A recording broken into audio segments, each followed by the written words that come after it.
නායම් පූර්ව අනතුරු ඇඟවීම් නිවේදනය නිකුත් කර තිබෙනවා. ජාතික ගොඩනැගිලි පර්යේෂණ ආයතනය විසින් නිකුත් කර ඇති මෙම නායම් පූර්ව අනතුරු ඇඟවීම් 2026 5 මාසයේ 13 වන දින පෙර 9 සිට 2026 5 මාසයේ 14 දින පෙර 9 දක්වා වළංගු වෙනවා.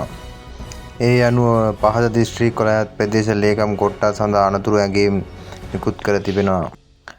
බදුල්ල දිස්ත්‍රික්කයේ පස්සර, ගාල්ල දිස්ත්‍රික්කයේ නෙළුව, කළුතර දිස්ත්‍රික්කයේ අගලවත්ත, බදුරුලිය, මතුගම, හොරණ සහ වල්ලාවිට, මහනුවර දිස්ත්‍රික්කයේ පස්බාගේ කෝරළේ යටිනුවර, උඩ පළාත, පහත හේවාහැට, පන්විල, ගංගා ඉහළ කෝරළය, ගංගවට කෝරළය සහ අකුරණ, රත්නපුර දිස්ත්‍රික්කයේ පැල්මඩුල්ල සහ රත්නපුර, බදුල්ල දිස්ත්‍රික්කයේ බණ්ඩාරවිල සහ හාලිඇල්ල, ගාල්ල දිස්ත්‍රික්කයේ තවලම, ඇල්පිටිය සහ නියාගම, කළුතර දිස්ත්‍රික්කයේ ඉංගිරිය සහ බුලත්සිංහල, කෑගල්ල දිස්ත්‍රික්කයේ බුලත්කොහුපිටිය, මාවනැල්ල, කෑගල්ල, අරනායක, යටියන්තොට, වරකාපොළ සහ රඹුක්කන, කුරුණෑගල දිස්ත්‍රික්කයේ රිදීගම යන දිස්ත්‍රික්කවලට අනතුරු ඇඟවීම් නිවේදනය කර තිබෙනවා.